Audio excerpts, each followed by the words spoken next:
strike in Israel today amid a controversial government plan to revamp the nation's legal system. Tens of thousands of demonstrators chanting outside Parliament. Mona Kosarabdi, ABC News.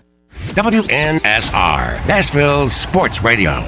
Realtors abide by a code of ethics. This is Article 9 in action. Beth, a first-time homebuyer, knew nothing about the home buying process, except that she wanted to buy a home. But her realtor had the expertise to make sure Beth understood every document, even giving her copies to review with her lawyer so Beth could close on her first home with confidence. Complicated things explained in simple terms. The difference between an agent and a realtor is real. Realtors are members of the National Association of Realtors. That's who we are. Bundling car and renter's insurance with Geico is so easy, your neighbors are probably already doing it. But who? Look for the signs. Chances are they live in a home and have a car. They use money and enjoy having more of it. They probably drink lots of lemonade. Lemonade. And they've probably said something suspicious like, "I'm bundling with Geico," or "Stop spying on me with those binoculars." If so, you may want to ask them how easy it was to bundle with Geico. Bundling is easy with Geico. Just ask your neighbors. Listen, you can't handle the truth. It's about to go off. Live from the WNSR Strike and Spare Studios. Just a bit outside. It's the McFarland Show with Darren McFarland and Fox 17's Justin McFarland. Show me the money! Call now at 615-844-5600. Oh, righty then. Now, the McFarland Show with Darren and Justin.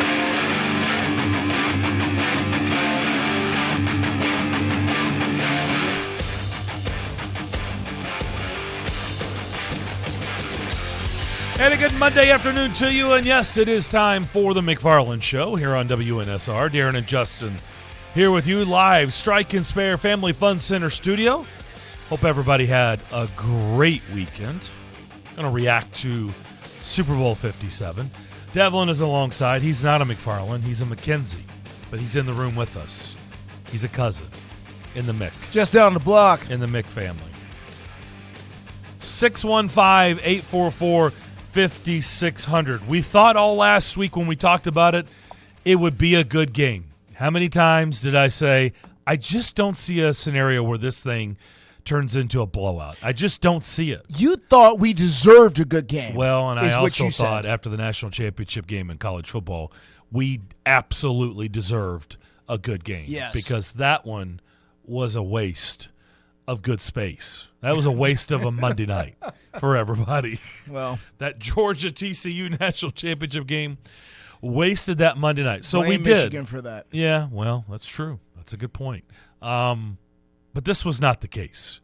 We got exactly what we thought. And if I'm being just totally honest, when Patrick Mahomes got tackled late in the first half and went down and crawled up and was grimacing and hobbling and hopping all over the place, and it's like, oh no, this is bad. They're down 10. I was like, this is probably going to be too much. This is, oh no, is this going to turn into the 49ers game? Really? What if he doesn't come back out in the second half? Do you think there was any way he wasn't coming back out? I mean, look. A high ankle sprain is no joke. Oh, no. Everybody thinks like, he's a professional athlete. These guys are tough. Yeah, they are tough. But that's an excruciating injury. Oh, it's brutal. I'm not trying to say it doesn't hurt. I'm just trying to say, do you think there's any way on this stage that guy isn't coming back out? I mean, I get it. They go in. It's a long halftime. He probably got retaped. May have gotten, a little help. A little help. No, they put something in something and administered that straight to him. Maybe where he wasn't feeling anything down there. So, I wouldn't be surprised they did all-out surgery right there during the Rihanna show and just put him back out there.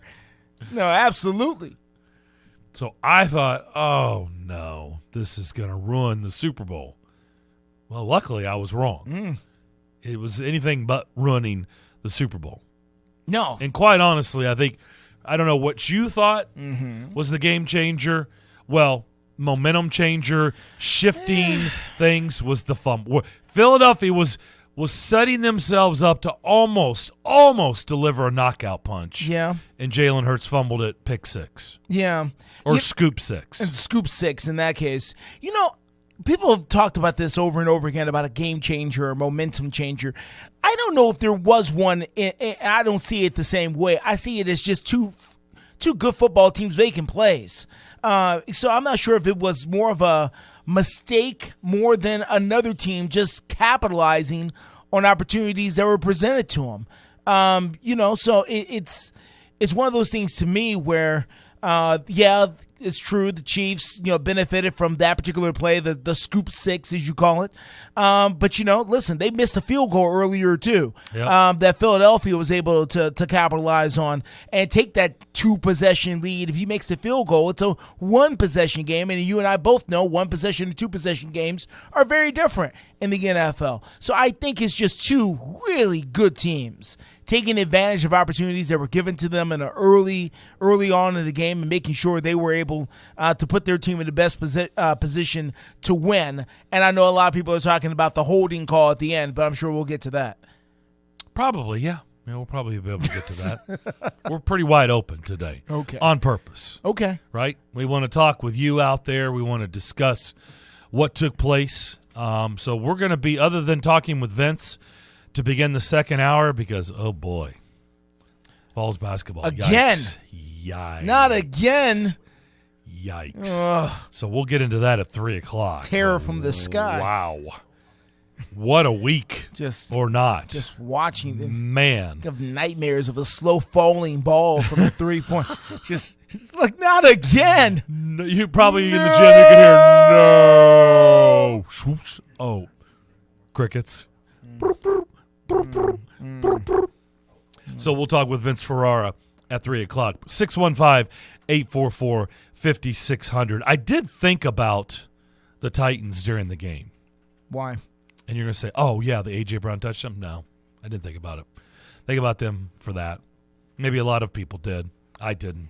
Yeah, I thought about them whenever players were slip-sliding away all over the field. Now, Glendale, Arizona has a retractable roof, as we saw at halftime. They do. They also have a retractable field. In other words, that puppy slides outside. It's grass. It's not synthetic grass. It's real grass. Did you see? And by the way, Dallas Goedert admitted he changed shoes during halftime. A lot of guys admitted they changed shoes. And you remember when the Titans came out and said, this is where I thought of them, we've decided we're going to go to synthetic turf. And a lot of people were like, how good you're, oh my gosh, the injuries. Mm-hmm. And what was something that Mike Vrabel said? Look, we resodded a lot, and what we found out is when we resodded, it was really slippery. It was really slick. In fact, we felt like it was more unsafe for the players with that than any synthetic turf. And I was like, at the time, I was like, really? Really? Is that the new sod is really that slick? Really? Well, there you go. There's new sod last night. How'd that look? Players couldn't even celebrate their touchdown dances. They have to get up after they fell down before they celebrate. Yep. Guys changing shoes left and right. So I did think about them and what they said about the new sod, and I was like, huh. I'm just telling you, it made me think about that. No, it made a lot of people think about it. What I saw more than anything else, and I was pointing it out to my lovely wife as we were watching the game, as they were slipping and sliding, not just on the sod, but especially on the paint. There was a painted area there at the stadium, right there on the field, where, there was a lot of slip and slide. And I don't know why the NFL continues to think that they could put paint down on this grass and has just as much traction as it did before. We know what paint is made out of, don't we? Like, we know it's slick. But they continue to put it up. Maybe and I guess they shouldn't use a gloss. Maybe they shouldn't try to do paint a flat. Just do a flat. Just use the chalk. Listen, superimpose the graphic onto the field if you need to. just do that. Just do it on the wide shot. Lines. Just put the thing on, because you don't need to. I mean, honestly, we doing all this. So no, I think the paint is completely unnecessary, and I feel sad for the players who are out there who are trying to play the biggest football game of their lives and have to compete against future Hall of Famers, and now have to compete with the paint as well. I mean, as if it wasn't enough to deal with everybody else. Now you got to compete against the paint on the field. 615-844-5600 is how you can get in touch with us. Let's start with Carl in Nashville. Carl, what's up? During the Super Bowl, I obviously was Browns and the Titans. That was an obvious thing. The second thing that went through my mind was my home team, Chicago Bears, and how damn dumb they look. 5 NFC championships in a row, 3 of the past 4 Super Bowls, 2 MVPs, and they picked Mitchell Trubisky. Yeah. A lot of people got fired for that, Carl. I mean, really, guys, they picked Mitchell Trubisky over Patrick Mahomes. I mean, that's going to haunt them forever. And I think by the way, you left out an important part. They traded up to get Mitchell Trubisky. That's crazy. That's absolutely insane to say that out loud. Yep. A future Hall of Famer, you passed up on him, but you picked a future car salesman.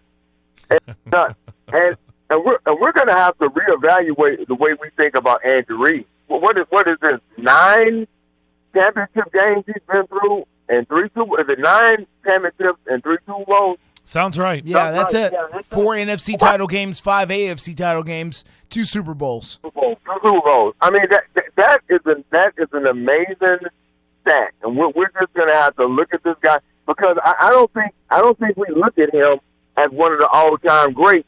And when you really just stop and think about this, man, almost a decade of his work as a head coach, he's a game away from going to the Super Bowl. That's absolutely amazing. There are some teams that may have only been to 1 championship game, let alone a Super Bowl, in their whole entire existence. He's been to 9 of those. That's absolutely amazing. And like I said, I told my wife today, I'm going to call into the local radio stations in Chicago and just remind them. Oh, one more quick thing, guys. I can't stand the Eagles for a medley of reasons. Can't stand them. I have a good friend of mine who is actually a Philadelphia Eagles fan. So what I'm going to do to him now, let me know if it's cool or not. So what I'm going to do to him, he owns a barbershop. And I'm going to let him think he's not going to get my wrap until Saturday. This Saturday, I'm going to go buy a fried leg quarter from somewhere. And I'm going to walk in his shop, and I'm going to walk in, and then I'm going to turn around like I'm talking to someone outside. I'm going to yell out there, yeah, it's okay. You can eat bald eagle as long as it comes from Philadelphia. And I'm going to turn around and just stare at him. Oh, boy. Is that cool? Well, this is before he cuts your hair? No, not a good idea. You do that after he cuts your hair, not before. Well, listen. If my mother had any dummies, it wasn't me, it was my sister. So I'm not going to let this man have any pair of clippers or scissors near my hair. Yes. Especially after I crack wires on him on that right there. Hey, guys, have a good one. Thank you, Carl. Yeah, we made our predictions on Friday. Mm-hmm. You took the Chiefs. I did. I said I was rooting for the Chiefs, but I had to make a pick, and I unfortunately picked the Eagles, and I was happy to be wrong. I wanted the Chiefs to win. I just can't root for Philadelphia teams. I've been around their fans too much. I'm sorry, but I'm not really. I'm really not. No, I can't. Jeez. They're obnoxious. They're beyond. They're beyond obnoxious. Well, they're big mad today. They are. They're very upset. They're not happy. Some of the worst experiences I've ever had in the stands have been around Philadelphia fans. Pick a sport. Any sport. Any sport. Flyers, Eagles. I mean, just name one. The Phillies. I haven't really had any experiences really around the Phillies fans, but Flyers and Eagles, 100%. They're very intense. That's one way of putting it. They're very intense. So I was happy to be wrong. Like I said, though, I thought I was going to be right at halftime because I'm like, oh boy, this is not going to happen. It did look like it was going the Eagles' way there for a long time. Like I thought for a little while, I was like, the Eagles are going to put this on cruise control, aren't they? Yeah. The Chiefs don't have it today. And then Patrick Mahomes started doing the Patrick Mahomes thing. And, when Patrick Mahomes starts doing the Patrick Mahomes thing, Look out. I mean, it's just what it is. Yeah, there's nothing you can do about it. By the way, I know you said Andy Reid 2 Super Bowl. That's 2 Super Bowl wins. Yeah, 4 Super He's Bowl. been to 4 Super Bowls. 4 Super Bowl totals. He's 2-2. Yeah. It's quite a resume. Yeah. 9 championship games, 4 Super Bowls. Yeah. Not bad. He's the LeBron of the NFL. He's turning into a first ballot Hall of Famer. Oh, yeah. As a coach. Oh, yeah, he's there. Let's go to Eric is up next. Eric, what's up? Hey, guys, first of all, you'll probably talk more about this coming up. I guess you heard Todd Downing got him another job today. Oh, yeah. Yep. Yeah, so, guys, I'm going to talk about the Super Bowl in a minute, but there are 2 other things I want to talk about. I want to talk about the halftime show and the commercials real quick. First of all, the commercials, I enjoyed the Ben Affleck, Jennifer Lopez commercial. I also enjoyed the Rockstar commercial with Ozzy Osbourne, Paul Stanley, Billy Idol, and Joan Jett. I thought was pretty good. Yep. One of my favorite ones was the Bud Light commercial where the couple was dancing as they were on hold. I thought that was pretty funny.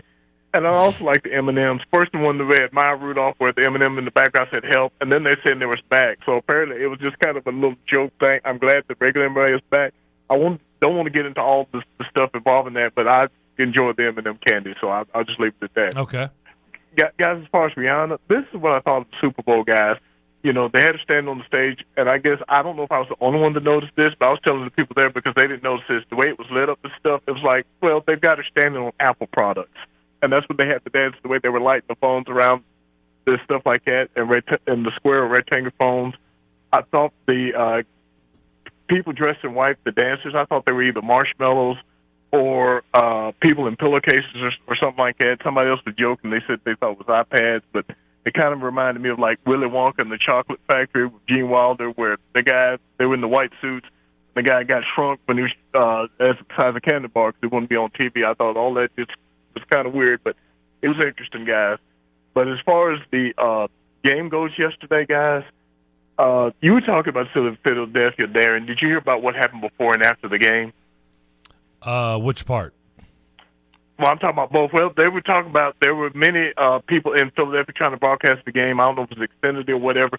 There was where Philadelphia fans could not see the game, at least before the game. I think they got it back up right before the kickoff, but they were at the TV set that for some reason the game was blacked out.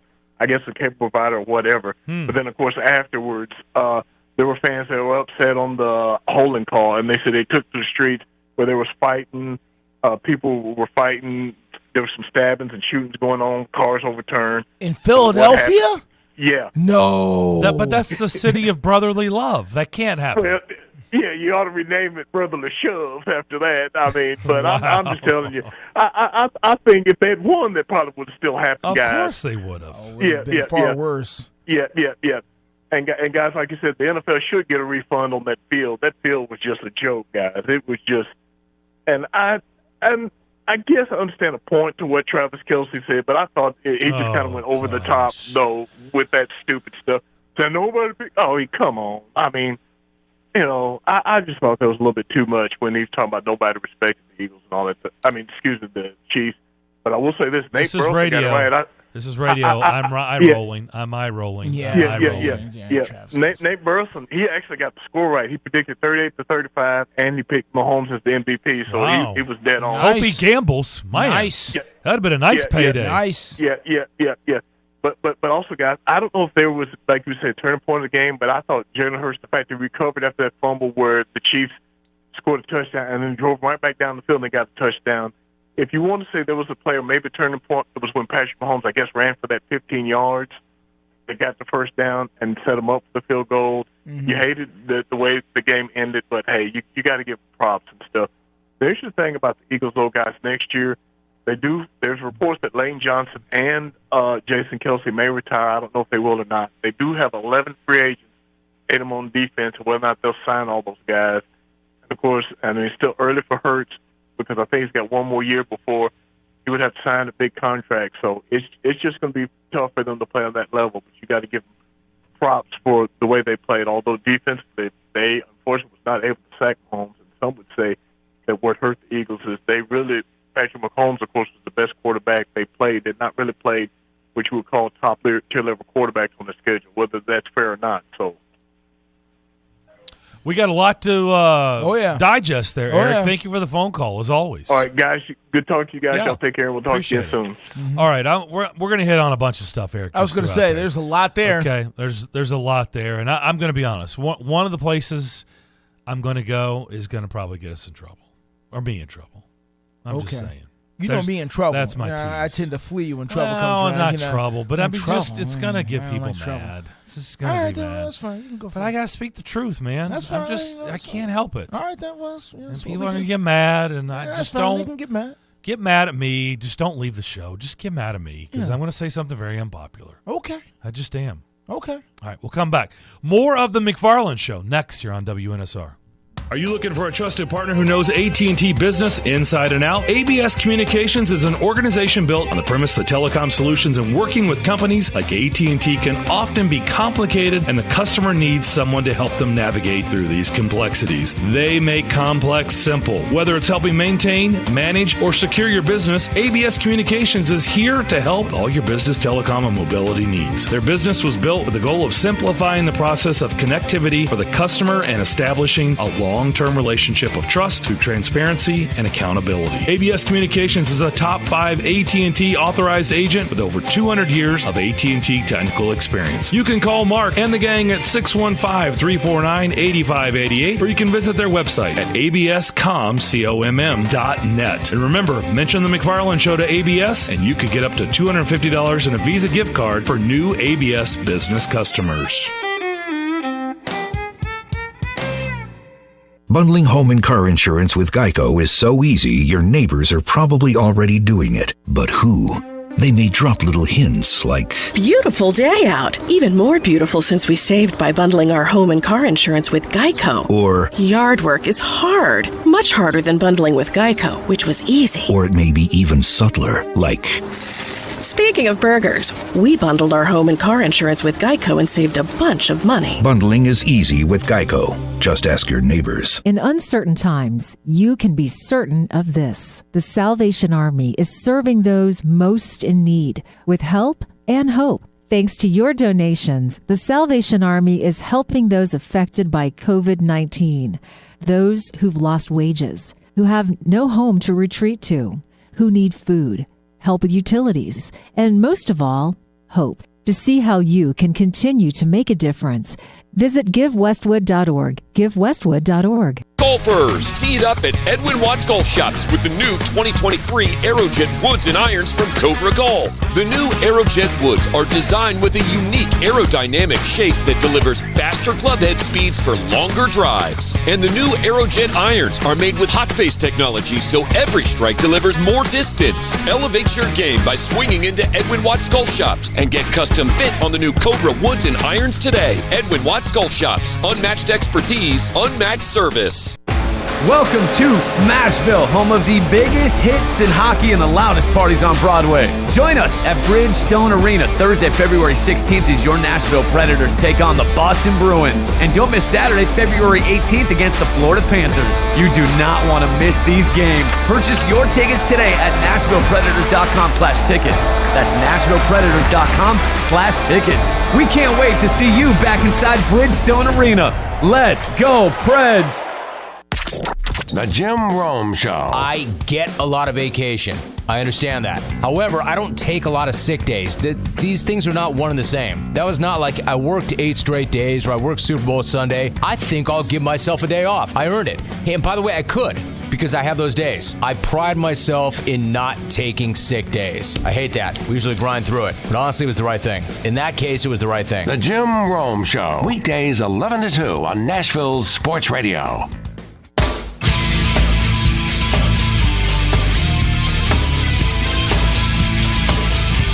Give us a call, 615-844-5600. The McFarland Show with Darren and Justin. Back here on the McFarland Show on this Monday afternoon, 615-844-5600. Darren and Justin here with you till 4 o'clock. All right, where do you want to start? There was a lot to break down. Sure where is. do you want me to just to go right, or do you want me to ease into this? Because I'm for right in. I don't like the just ease in thing. Just go for it, man. Just jump in the water, all your clothes on. Just go for it, man. Okay, here goes. Yeah. Again, just stay with us, okay? Blame me, get mad at me, but just stay with us.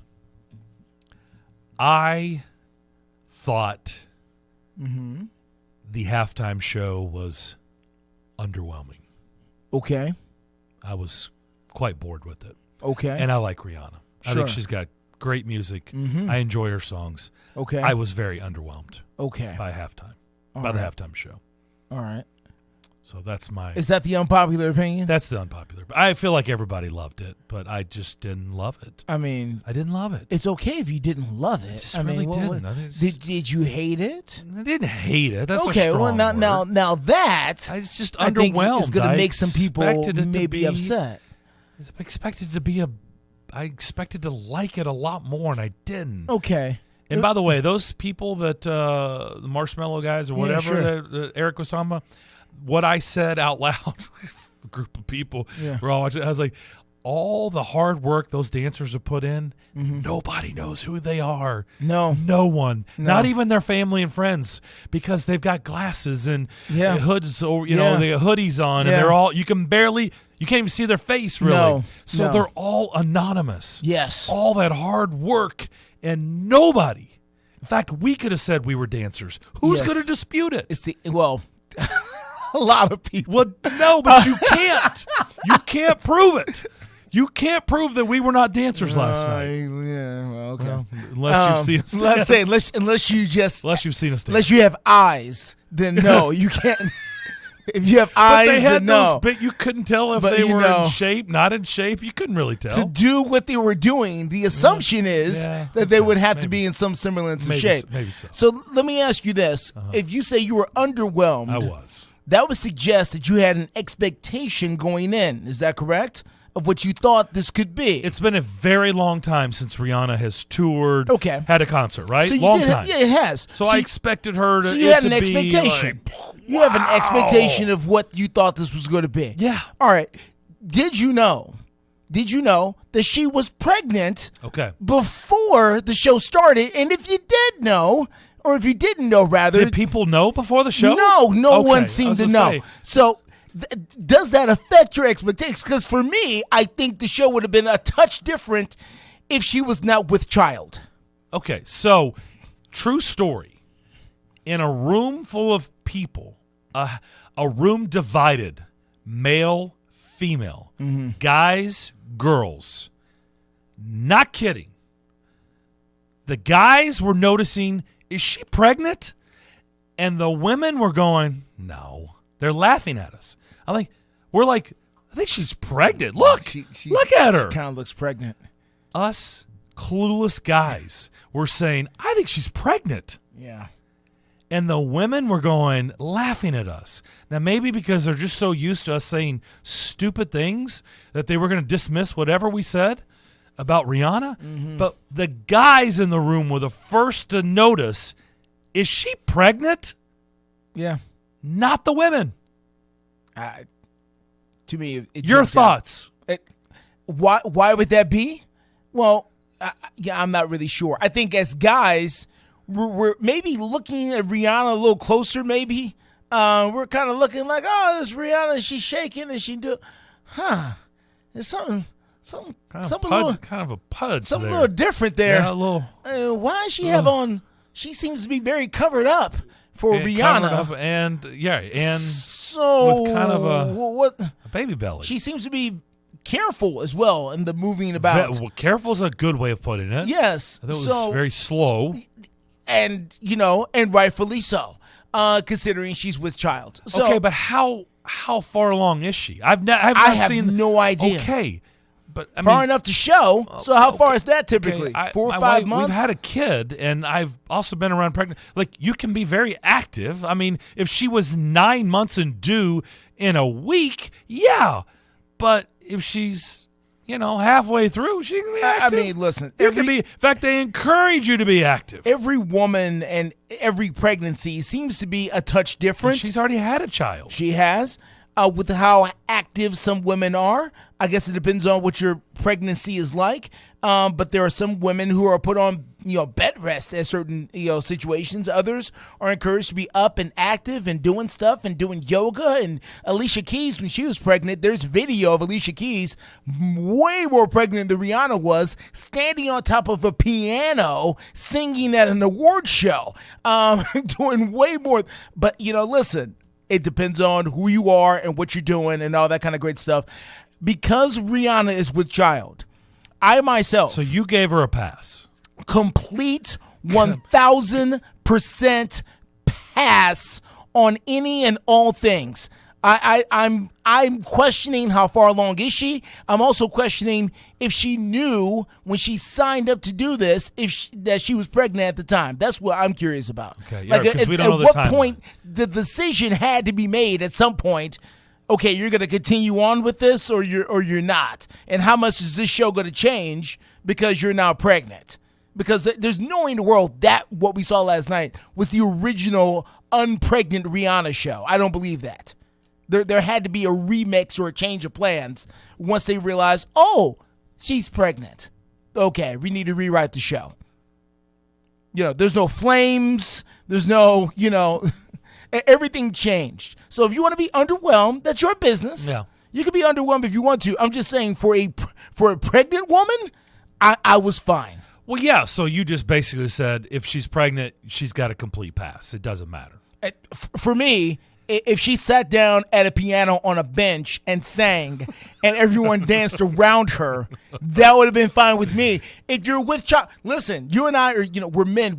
I'm not going to tell another woman what they should or should not be doing while pregnant. So I'm going to tell them, you do whatever is comfortable for you and the baby, whatever you feel like that is. You go do that. Well, and I'm not going to judge you and your comfort level with your pregnancy. How about she tell everybody? How about we all know rather than sitting there trying to guess it the whole time? Well, I mean, that's her prerogative as well. Now, would that have been helpful with setting the expectation? I think it would have been. Yes. But I think it would have also been the talk of the whole week and said, and this is Conspiracy Justin talking right now, not journalist Justin, Conspiracy Justin. Is it possible that the NFL asked her, okay, if you're going to do this, can you please not tell people that you're pregnant? Really? Because what we don't want is for this to become about, you and your pregnancy leading up to, so now it's not the Super Bowl halftime show featuring Rihanna. It's the pregnant Rihanna Super Bowl halftime show and the hype leading all the way to it. Now it becomes a spectacle. Even way more than it was before. Now it's a full-blown spectacle. Well, it turned into a spectacle on social media. It did, but there was no build-up to it. It was an instant spectacle. You know the difference. There's an instant spectacle, and then a build-up to, oh my goodness, I wonder what she's going to look like. What is she going to wear? How safe is she going to be? She can't be up there. She can't be down here. She needs to be sitting. She needs to be standing. She needs to be walking. Why isn't she drinking water? She can't sing that song. Are there fireworks in the air? The fireworks are flying. The fireworks are way too loud for the baby's comfort. There's no way in the world fireworks should be going off that close to unborn child. It would have gone all over the place. There would have been something. That never happens on social media. Please. That never happens. It would have been like. You are crazy. Like whoosh. You're just making this It would have been into a big wildfire. deal. It would have gone everywhere. How can she stand up there? Her feet must be swollen by now. Surely she must be sitting. That maneuver right there, that the leg movement that she's doing, that's putting the baby at risk. I know it is. I suspect PETA would have protested. Her doing that. I don't know. And that really has nothing to do with PETA, but they would have protested. I don't know who. I don't know what sides would have come in. I don't know the name of the organizations. I just know that if you tell everybody, yes, I'm pregnant and I'm doing the show anyway, and the biggest television show worldwide of the year, which is the Super Bowl, period, 120 million people. That's 1/3 of the entire United States at one time watching. We can't pull nothing like that together anymore. There's no way in the world. You telling everybody you're putting a pregnant woman on television to do something like a Super Bowl halftime show, and everybody's not going to be watching it. Not watching with scrutiny. Oh, and the build-up and the juices flowing. Oh, I wouldn't be surprised if the NFL told her, listen, you can do this if you want to. Just don't tell nobody until you get up there. I don't know if NFL can tell Rihanna what to do, but maybe. They can't. I'm saying she they doesn't asked exactly her. seem like the type where the NFL they asked her. Will not. No, I'm not saying they did it that way. I'm just saying they asked her. You're saying they begged. I'm saying please, possibly, please, please, don't tell nobody. Until you get up there. Let this be your announcement to the world. Okay. Don't tell nobody before you get up there, please. Okay. I do give I give a slight, but I don't because I didn't know, and so we're saying they're speculating the whole time. I'm just saying overall, I've seen better. Didn't hate it, didn't love it. Okay. Seen better. Okay, let me ask you this question. Now you said something that is going to make you unpopular. Now I've got an unpopular one myself. What did you think of Chris Stapleton and the national anthem? To be honest, we were eating. So you didn't see it? We were trying to finish up before kickoff. Really weren't paying attention then? We weren't really. It was on. I mean, don't get me wrong. It was on. I didn't really pay attention to it. Okay. Did you not like it? No. It was fine. I'm not saying it was bad at all. I like Chris Stapleton. I like the Tennessee Whiskey song. It's beautiful. Okay, can I I'm pause fine. for just Sure, a second sure, before sure. you say something Sure, unpopular? sure. I saw on Twitter, I've never heard this before. Did you see Vandy? He went to Vandy for engineering I've school? heard this. He was an engineering student at Vanderbilt? I've heard this before. Is that true? I've never confirmed it. I've never heard that. Devlin? He's reaching for the mic. I'm not sure, but I don't know if you've been to the Country Music Hall of Fame Museum. There's like 100-foot mural of him and all of his awards and clothing and stuff from his high school and his past. More than almost any other artist there, it's Chris Stapleton. It's like a 100-foot wall of just him. I thought that was strange. It makes sense that he went to college here and he's from this area. Well, he's also a very popular artist. Vanderbilt Twitter accounts were tweeting out about hashtag, Vandy engineer student. Like congratulating him on the Vandy performance. was tweeting it out, then it must be true. It was not like whatever, Vanderbilt University, their main account. It was, I don't know, Vandy. Do you have it, Devlin? You see what I'm talking about? From Lexington, went to Vanderbilt. Okay. Yeah. Okay. There you go. I did not. That's the first time I had heard that he went to Vanderbilt. Okay. Clearly he didn't finish. He made the right decision. He's got other things going on. You gotta have to go to school for a while to be an engineer now. Yeah, he's got other things going on now. You don't get that done in 4 years. Yeah. Well, good for him. He made the right decision. Good for him. Okay, so anyway, sorry. All I'm saying back is this. to your unpopular. All I'm you saying- didn't like it. No. Clearly you didn't like it. Whoa. Don't put that on me. You said Chris Stapleton. Don't put that sucked. on me. No, I didn't say that. Not at all. Don't put that on me. No.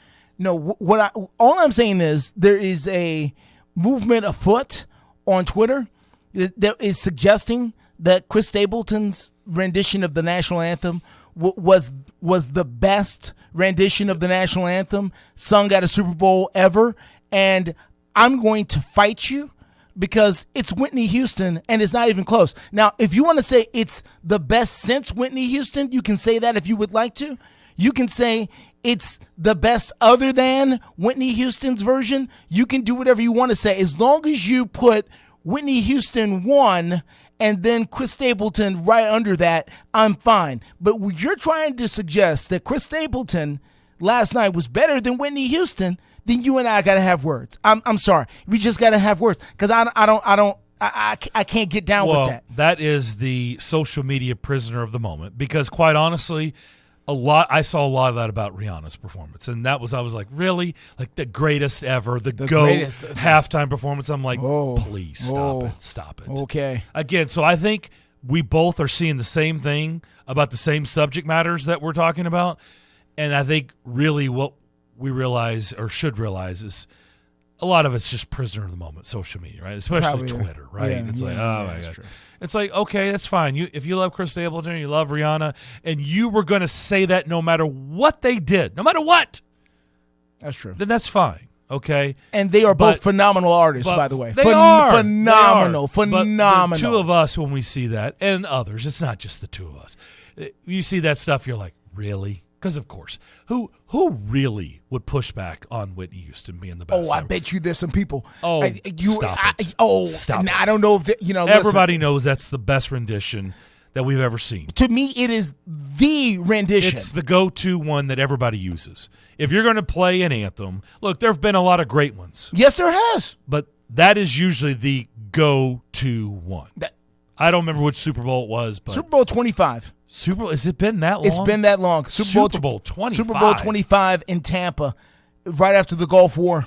Wow. The first Gulf War. Giants and Bills. Wow. Wide right. Oh, yeah, it's one of 4 misses by the Bills. It was the first miss.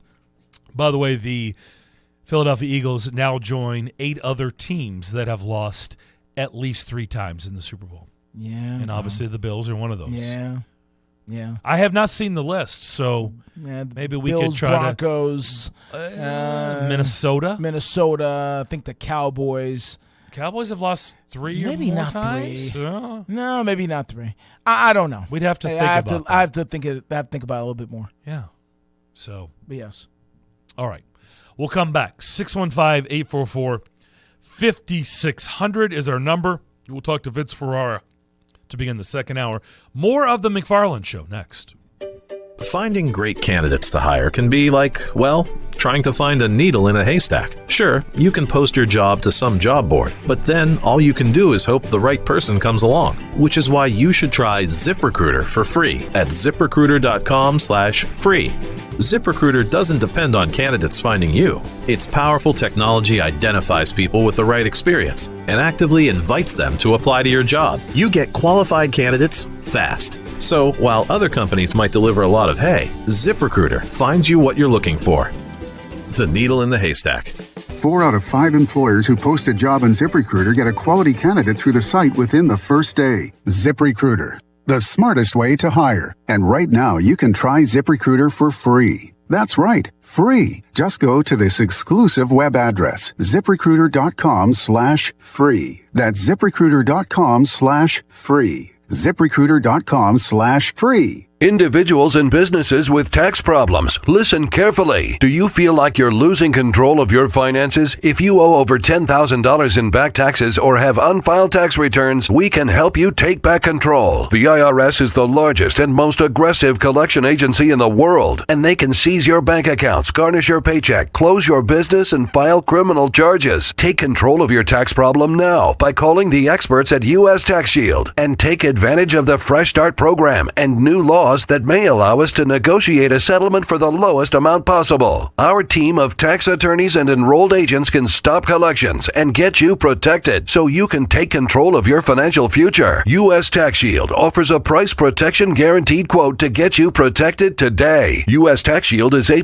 rated with the Better Business Bureau, so call now. 800-785-9132. That's 800-785-9132. U.S. Tax Shield. 800-785-9132. Howdy, folks. I'm back to remind you about the best steakhouse in Music City, Bob's Steak and Chop House. The only place in Middle Tennessee to get A5 Wagyu steaks cooked to perfection. And when that special day rolls around to treat that special someone, make your reservation now at Bob's Steak and Chop House. From petite fillets to massive tomahawk ribeyes. When somebody asks where's the beef, you tell them Bob's Steak and Chop House. Make your Valentine's Day reservations now and treat the best in your life with the best in Nashville. Bob's Steak and Chop House at the Omni Nashville Hotel. Your exclusive national sports radio, WNSR Sky Scan forecast. Today's going to be sunny with a high of 64. Mainly clear tonight, low 38. Tuesday, mostly cloudy with a stray afternoon shower, high 66. Could be a stray shower to start Wednesday, then some sun. Utilizing the resources of the Mother Bug Network on National Sports Radio, I'm WNSR's meteorologist, Jim Rinaldi. Sports Radio, WNSR. It's the afternoon stretch with Zach Williams and Bruno Reagan. I'm not saying like Derrick Henry's going to be bad. I just don't think he's going to be able to tote the rock 330 times in a season. He did lose a half step. He was getting caught in that second level. And you saw the fumbling. If that's what their plan is, we're just going to go in again on Derrick Henry and figure this out. It just seems like the definition of insanity to me. The afternoon stretch. Afternoon stretch with Zach Williams and Bruno Reagan. Welcome back to the Strike and Spare Studios. You're listening to The McFarland Show with Darren McFarland and Fox 17's Justin McFarland. I think of Remember the Titans when I hear this song. Great movie. Yeah. By the way, people are agreeing with me on Twitter. In fact, I can't even read their tweets. G Pander, Johnny, that's like, people get more mad these tweets than maybe what I said. But, by the way, Nate said that she did say, and I don't remember this part, she said that there was going to be a surprise guest during the halftime show. Is that what she said beforehand? I did hear that before. Okay, but so I guess, that was her surprise But, I mean, guest, it's the Super Bowl. Yeah. How do we know this is supposed to be who the surprise? The surprise was... Surprise! Surprise, I'm pregnant. Number 2's on the way. Yeah. All right, something else that I noticed. And tell me if you thought about this or not, that Eric brought up that I wanted to touch on. I felt like Lane Johnson, their right tackle, was false starting a lot last night. Yeah, they addressed this. Yeah. And they weren't calling it. No. Like, he was doing it a lot. They were saying it was perfect timing. It was not perfect timing. It was a false start. It was not perfect timing. I disagree. It was a false start many, many times. Here's the other thing that I noticed. And I started noticing this, and I don't think I brought this up after the win over the Bengals in the AFC title game, but I was noticing it during that game too. Chris Jones, I feel like, lines up in the neutral zone. Oh, a lot. A lot. Yeah, a lot. I mean, a lot. Yeah. And they don't call it. Not all of the time. Well, they don't call it as much as he's lined up in the neutral zone. Yeah. Not even close. Like, 1 out of 10 times they call it. It's one of those things where if you do it all the time, then it just becomes normal for you, and then it becomes normalized, and then they just let you do it. He lines up in the neutral zone a lot. Yeah. The only reason they called the 1 last night is because he moved. I feel like if he doesn't move, yeah, they just let him line up right over the football. Yeah, he's real close. Real close. I'm shocked teams don't complain. Maybe they do. Maybe they do. That teams don't complain that he is lined up offsides. Yeah. All the time. I've seen it. I understand what you're saying. He is a tremendous talent and a huge disruptor. Phenomenal. Huge disruptor, but man, does he line up offsides I mean, a lot. he was in the neutral zone. In my opinion. Oh, yeah. No, a lot. It seems like he's in the neutral zone. It certainly seems that way. So those were 2 observations. Yes. That I had. Now, another thing that was brought up was the controversial call. So how do you stand on the final call, the holding? So here's the deal. I am not going to criticize the referee for throwing the flag in that situation, and here's why. The referee has 0.5 seconds. You have no problems with it. I'm not going to say no problems. I have less of a problem with it than everyone else. And here's why. Because the referee has 0.5 seconds to figure out if Patrick Mahomes, all right, the best quarterback in all of football right now, overthrew this guy, or does this guy give him a tug, and is that why he's not there? Because the referee is making the call, I believe, on a series of assumptions. It's location of the player, location of the ball, the hands-on contact that he's had. So if you put that whole equation together, you look and see the physical nature, let's call it that, the physical nature the defender had on the wide receiver, the ball placement, and the proximity and route thereof of the receiver. You've got to figure out, did Patrick Mahomes overthrow this guy, or which is more likely? He overthrew him, or this guy grabbed him? Overthrew him or grabbed him? Overthrew or grab? You got 0.5 seconds. Flag.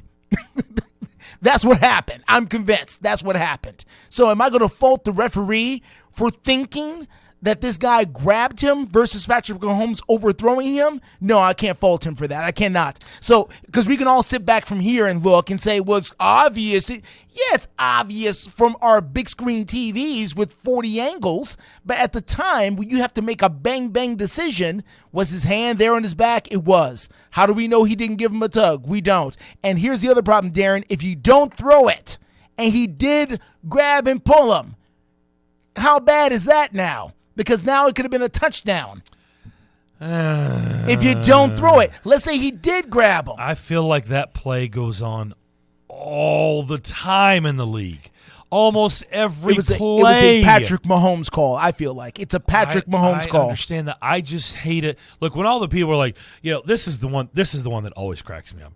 If you're going to call it like that in the first quarter, you call it like that in the fourth quarter. If you're going to call it at the beginning of the game, then you call it at the end of the game.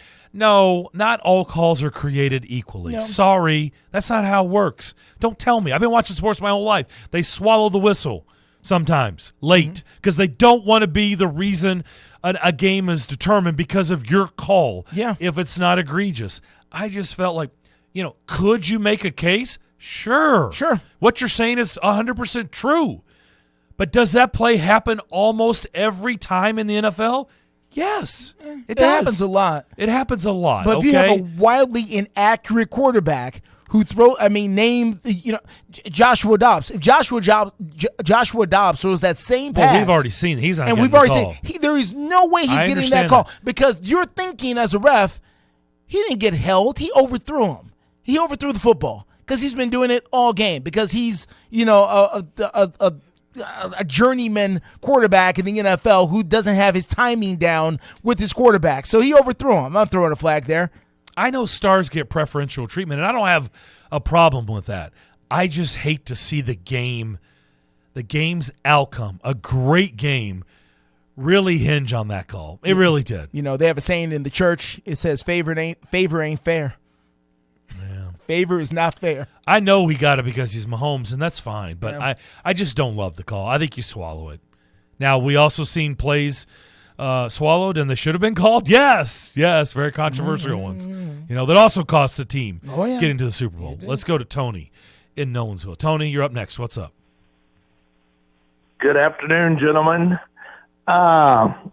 You remember I went off the air the other day saying Chiefs, Chiefs, Chiefs. And according to Travis Kelce, nobody was saying Chiefs, Chiefs, Chiefs. No one. Well, he didn't hear me. Yeah, or maybe like 10 million other people. But Or he must not have heard those fans in the stands going, nah. Right. Yeah. But you're right. Great game all the way around. Both of them, the momentum swings was unbelievable, and it was just a great game. And like you say, the call, if the call's going to be called, it is. If it's not, it didn't. Don't forget, they were still driving. They were still in field goal range. I think they would have made the field goal. And he done doinked one off the upright. God knows that. But the time on the clock, that was the one thing that it did more than anything, the time. But, you're right, Darren. I mean, that call's called all the time. That same play is not called all the time. And it gets back into the same old subject and matter we've talked about 100 times. What is pass interference? Pass interference anymore? What is a catch anymore? What about the fumble, pick up, fumble, return? I'm still saying it was a catch. Tony, but they called it incomplete. Tony, I'm with you, man. I'm like, is that not a football move? I don't know. I thought that was a football move. He caught the ball. If he needed a third step. Catch it, stay stationary. Now we need a third step. That's what the official said last night. I'm sorry, Tony. That's what the official said last night, is that, you need a third step. I said, since when? Why do you need a third step for it to be a football move? It's the same. They have taken a reception and interference to such levels. All of us who have been watching for 65 years in my case, when, give me 4 or 5 6 years when I was a kid, a youth, a toddler. But we don't even know what's a catch anymore, what's pass interference, what's holding in the offensive line. They have taken all these rules, they've stretched them to no end, they've brought in replay, and they still don't get it right. That's my problem with it, Tony. Like the catch part, we can look at. Like the interference, they can't. Okay, they can't challenge that. So I'm a little bit more, I give it a little bit more of a pass, even though I don't agree with it. But the catch thing, we can't get it right when we even challenge it, we even look at it, we can't get it right. Justin, yes, what sir? about the catch of the guy going out of bounds with for the Eagles where it's bouncing off his helmet? Goddard, Dallas Goddard. Was that Goddard? No, that was Devontae Smith. Oh, Devontae. Oh, yeah, the first quarter? Yeah. Yes. I'm not sure that was a catch either. But, Right. by their definition, I mean, listen, you got to have the ball. It's got to be perfectly still, apparently, and then you have to fall to the ground with it while still having it. Even if you're falling out of bounds. I mean, right. I don't. I told my wife last night, here, you're a receiver. You're running. We've all done it. You're going 18 miles an hour, 20 miles per hour, and some of those guys, and they make this beautiful catch. They're going to hit the ground at a thrust. It's going to jar something, and they have just taken it so far. And Darren, I'm with you on the step back of the right tackle. I thought every time I said, he's jumping. I thought he false started most of the game. He did, and so with all said, great game, and the commercials did nothing for me. I missed the Clydesdales, I missed them. Bring back the old commercials and let that be with, Budweiser, that one, and you're not getting my Bud. Bring back some of those commercials, and just all that stuff. So. And last but not least, go Doors. What a great win. Jerry Stackhouse is getting it going on right now. So maybe that'll change. I don't know. But he's got them believing. They're playing. And Robbins has become a man and a beast in the middle. And so, anyway, that's all my stuff. But I'll let you go. But I just wanted to chime in on this stuff and just say I thought it was a great win. And I know I'm happy because I won a little skin on it. So nice. There you go, guys. Thank you, Tony. Tony, and so many other people out there. Chris Carter, the NFL wide receiver Hall of Famer, how many of his catches now would be incomplete? Because his specialty, and Darren, you know what I'm talking about, was the catch with the 2 feet in, dragging the toe, going out of bounds. That was his thing, and catching touchdowns in the back of the end zone. I just wonder, how many of Chris Carter's 1,000 or so receptions would still be good right now? I don't know. I just don't know why we can't use a little common sense and determine whether something is a catch or not. I don't get it. Why we had to change rules so much. Right. Yeah. I don't get it. And by the way, congratulations, Vanderbilt. What a win. Oh, tremendous win. 3 in a row after that Alabama loss. All right, we'll come back. We'll head east. We'll bring in Vince Ferrara. We'll do that next. On air and online, Sports Radio WNSR, Brentwood, Nashville. ABC News, I'm Mona Kosarabdi. A week later, rescuers are still searching for survivors in the rubble of the earthquake in Turkey and Syria, while deaths continue to rise. ABC's Marcus Moore in Turkey. The death toll now has topped 36,000, and not only did this powerful earthquake topple buildings, but it also destroyed roadways. This is one of the reasons why it was difficult to get aid to some of the rural areas, and as the search efforts continue across this region, frustration is mounting. Turkey set up an earthquake crimes bureau to track down contractors and construction managers of the buildings that collapsed. More than 100 warrants have been issued. The military's looking more closely into 4 flying objects shot down over the U.S. and Canada over the past 8 days.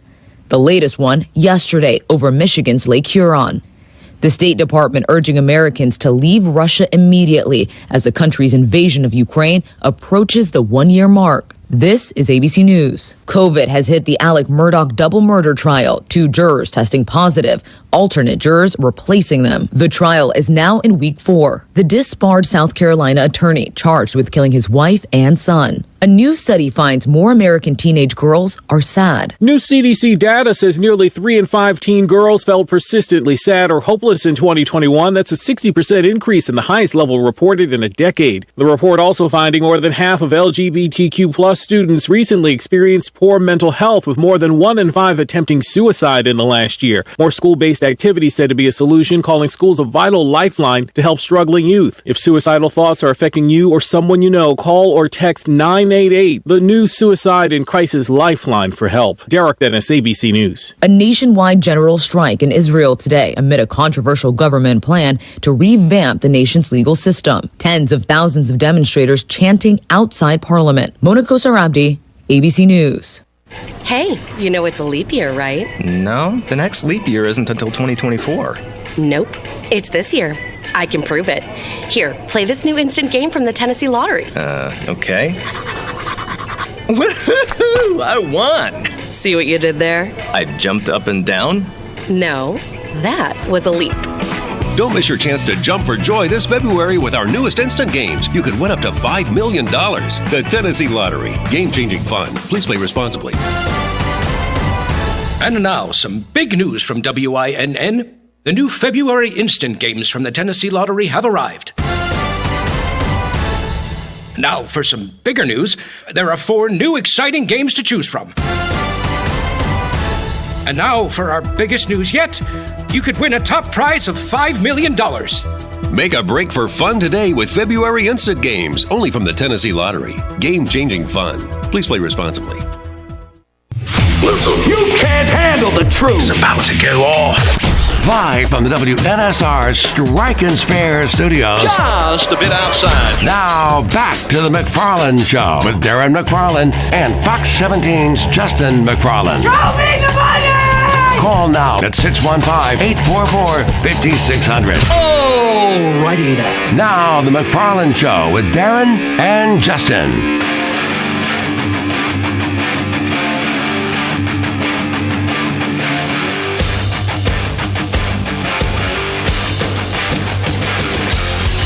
Back here on the McFarland Show, Darren and Justin here, live Strike and Spare Family Fun Center studio. By the way, you can watch us every day on Facebook, YouTube, and Twitter. We said we would head east. We're going to do that to begin the second hour of the program here on this Monday. Let's check in with our man, Vince Ferrara, 99.1, the sports animal there in Knoxville. Vinny, how was your weekend? Man, it was good because the sun finally poked out. I know. So again, I've said this before with you guys, we deserve it.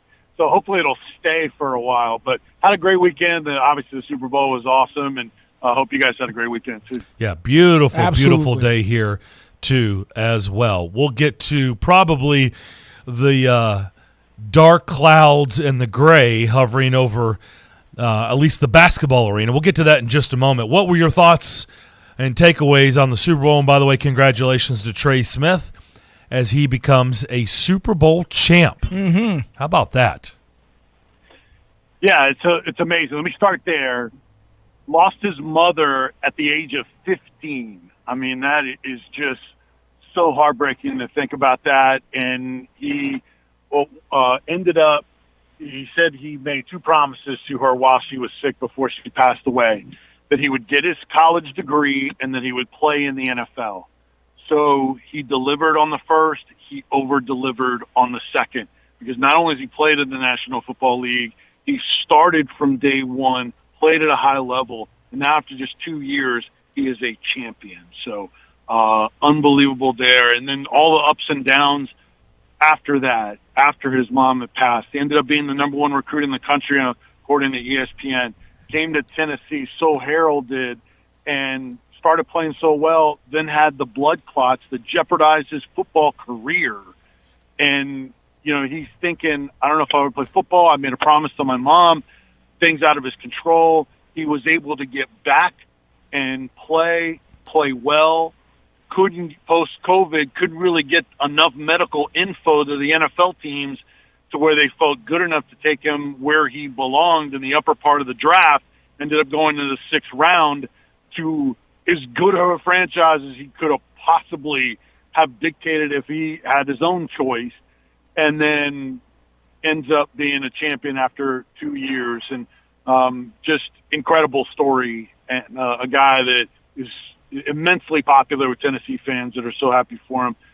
Man, he was a big part of that. Creed Humphrey and that whole O-line was the key to the game because the Eagles' dominant pass rush, and they were able to keep Mahomes upright. He did his thing. He's such a generational player, Mahomes, and he was able to run enough. And then the coaching of Andy Reid was such a difference there, and Eric Bieniemy. I heard Steve Weich is a really great guest that I've gotten on our station, interviewed a bunch of times. He said a little bit earlier that the Jaguars did that to the Eagles earlier this year, and what they were doing in the red zone with the stack and that Y receiver coming in motion and stopping and then darting back to the pylon and wide open. Exact same thing against Jacksonville on tape against Philly, and the Eagles were able to make sure they were doing that on 2nd down and then execute it on 3rd. So coaching the best player in the world, and then the Eagles just not able to run the ball enough or get enough pass rush. Love the halftime show. I'm a big Rihanna fan. That was, just when I was younger, and loved all her music and just everything from Damar Hamlin pregame to just so many of the national anthem. All of it was top notch. Yeah, some controversy, but isn't it typical of this year? Indicative. You had a double-digit comeback, you had parity, and you had officiating controversy. That's the way the league was all season, so it was fitting to end that way. By the way, we're back to square one on what's a catch, what's not a catch in the NFL. Yep. I mean, it's ridiculous. Yeah.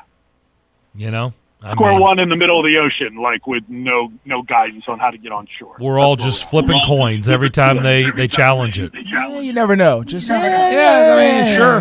In fact, whatever you think and you believe, just go the opposite, and that's typically what it's going to be. Or they stick to the original call sometimes. Yeah. Let's switch gears to the basketball team. Wow, rough week for the Vols. I mean, you talk, and Vescovy at the free throw line. Yikes. But to lose 2 games in that fashion, and especially Saturday, where they had battled all the way back and took control late in the game, to lose like that in that atmosphere, yikes. I was watching it live, and I was like, oh, my gosh, that just happened. Yeah, and then after what happened in Nashville as well, where they had so many opportunities to put that game away, and Julian Phillips on the breakaway, where if he dunks, it's a 2-possession game with about 10 seconds to go and it's over. Then you had the missed free throw. Then you leave a 3-point shooter, which the coaches told them not to leave a 3-point shooter. Whatever you do, you can give up the 2. You can't give up the 3. And they gave up the 3. And then they had other opportunities to seal that game against Missouri as well. The missed free throw by Vescovy, who's their best free throw shooter. So this is just a tough stretch for him. And then you had the lane violation by Owaka after that. And and then the foul from Ziegler prior to that, a few minutes left in the game, changed things for Tennessee, because now instead of you're on a roll, you have the comeback, you tied the game, taking the lead, and now you have a backcourt foul that's unnecessary to take that chance, and he fouls out, and they're nowhere near as good when he's not running the point. So they didn't have their best players to close out their game. That game they already didn't have Josiah Jordan-James. Julian Phillips left with a hip injury that he re-aggravated after hurting it in practice. Those guys unknown for their status against number 1 Alabama on Wednesday. And then, you give up the clean look at the end. So just for them to be the number 1 3-point defensive team in the nation, and then the last 2 games set new highs for opponent threes. 10 by Vandy was a season high against them. And then Mizzou blew that away with 14 made threes. 24 in your last 2 games. Tough to win that way. They shouldn't have even been in that position for those buzzer beaters. You can point to a lot of things at the end of the games, but there's some core things they got to fix on this team to not be in those positions. And now they get number 1, Alabama, which I thought, honestly, was on upset alert on Saturday, and I was wrong. I thought there was a real shot they were going to go down to Auburn at Auburn's place, and it didn't happen. I mean, they're just legit. They rolled through Florida earlier in the week, and they're on a roll. And so now this is going to be yet again another huge test for Tennessee, a team that's lost 3 out of their last 4. Yeah, and Alabama has some things that Tennessee does not. They have the true depth. They have depth in guys that can really contribute and do things for you, whether it's score or rebound. They've got guys that can go to the end of the bench and really come through for you, whereas Tennessee is starting to kind of shrink its depth, and then their depth is a little bit more in roles. Like, they're getting outscored on the bench a little bit more regularly now. Key probably was different because he had the biggest offensive game for them, but there's been times where they have not been very good off the bench. And then Tennessee as well, they don't have the ability to just dial a bucket up and just go to someone.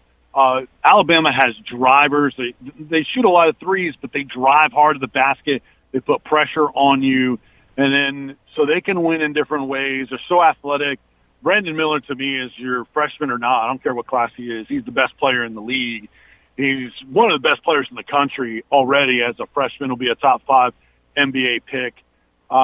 Tennessee just does not have that kind of explosiveness to the table that they bring to the table that Alabama does. Look, Alabama is so young with their 3 freshman starters and more on that team, and that's typically something that doesn't win you in the postseason. But, man, everybody is flawed. And I've talked to a number of former coaches and analysts that they'll say, yeah, I hear that, but I'll take talent over experience any day. And Alabama has that where Tennessee has the experience.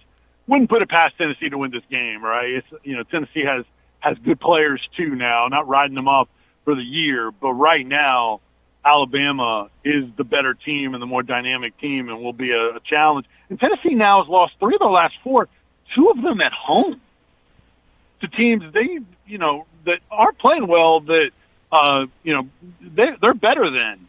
So you go from 25 straight, I think it was, at home to 2 straight. It's not 2 straight, but 2 recent losses, I should say, at home. So, yeah, very, very tough for them right now. Talking about the play of Key off the bench, a player that's averaging 9 points a game all of a sudden comes in and gives you 23 points in 31 minutes off the bench. I mean, is this just a hot night for him? Did you see this coming on at some point out of this player? Well, Justin, he was my pick as a pregame player interview, so I saw it coming up. Oh, wow. There we go. It continues. The streak is still alive. Yeah, decide Jordan James when he had his last good game, too. No, I'm just kidding on that. But he has that ability. Rick Barnes has been begging him to be more aggressive and then shoot when he's open. He's still trying to figure some things out. He's best when he's off the ball. When Ziegler's not in the game, he has to run the point, which takes him away from his being able to run off screens and move. But the problem is when Tennessee's had explosive nights like this, Phillips, James, Kamwa, now Key, the consistency of it afterwards, we just haven't seen it. We see guys spike up, and then we see them kind of blend back in, and now somebody else has to do it, or it's a balanced scoring. So I'm not saying that now the Indiana State Tyreek Key is here to stay. They needed his shot making, and they made shots. They're almost even in 3-point makes in the game. But he's still coming off the bench when they're healthy, and they just need him to play that way when he gets his opportunity. So, it's I still TBD on whether we've seen a new Tyreek Key. So Tennessee slides to number 10 here in the latest AP poll.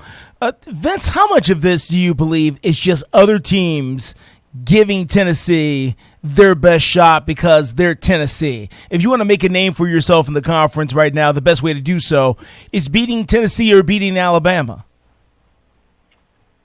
Well, I'm sure that teams are motivated to beat both of those teams, especially Tennessee, because Tennessee has had a little bit more sustained success, and they've had a higher ranking or a very high ranking up until this drop to 10. So, I think teams are playing Tennessee pretty consistently now, and they understand Tennessee's personnel.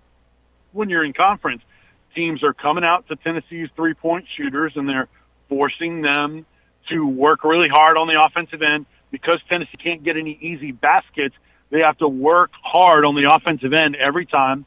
They're unwilling to get out on the break, which is something that Rick Barnes and the players talked about before the season. Hey, we're going to get out and run. We have the team to get out and run. Tennessee has 11 fast break points in the last 6 games. 11 total in the last 6 games. And in the Vanderbilt game, they only had 3 free throw attempts. They got to the line a bunch against Mizzou, but they have not been getting to the line enough. So when you don't make free throws or get to the line, and then you don't get fast break points, where are you going to get a breather? You have to work so hard on every possession, and I think this team has a little bit of fatigue because of how hard they have to work on the offensive end, and now it impacts their defense at times and at the end of ball games when you've had a grind of a game. So I think it's kind of everything is blended and connected in right now in why Tennessee's had this struggle. Can they get out of it? They have good players too. They have great coaching. So I think they can, but they have to start out by getting some easy points, which they have not been doing very much of here for a good while. All right, switching gears to baseball very quickly here, Vince. I know baseball season gets underway coming up here on Friday. I know Vanderbilt is going against TCU, and the Vols also in a tournament here as they take on Arizona. Your thoughts about the UT baseball team now starting to make that run or just starting to get their campaign started here? Yeah, number 2 in most of the preseason polls, going out to Arizona. They'll be playing at a couple of spring training sites out there, and then also they'll be at Grand Canyon, which is there in the Phoenix area. They'll play at their park as well. So it's not the marquee off-season or pre-conference tourney, but you get a chance to travel and see how this team does out of the gate, what you have. And then work on getting some pitching. They still have to figure out the outfield because they have about 5 candidates. They will probably have a different outfield in every game.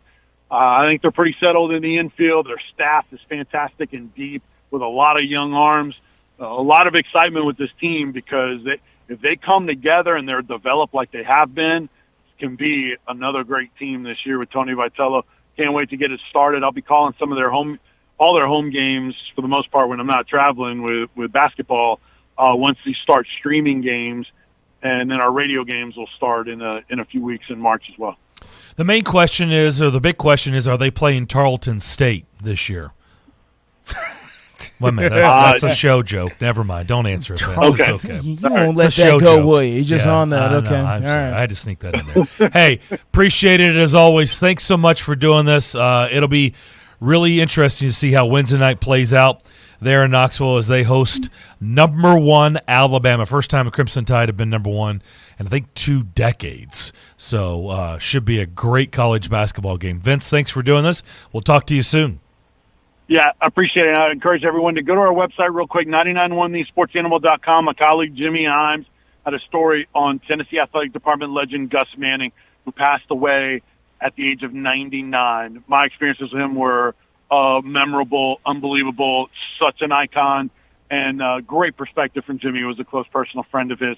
Just go to the blog section, you'll see it there. But always great to talk to you guys. Appreciate you. Hope people check that out. Vince, thanks for doing this. Thanks, guys.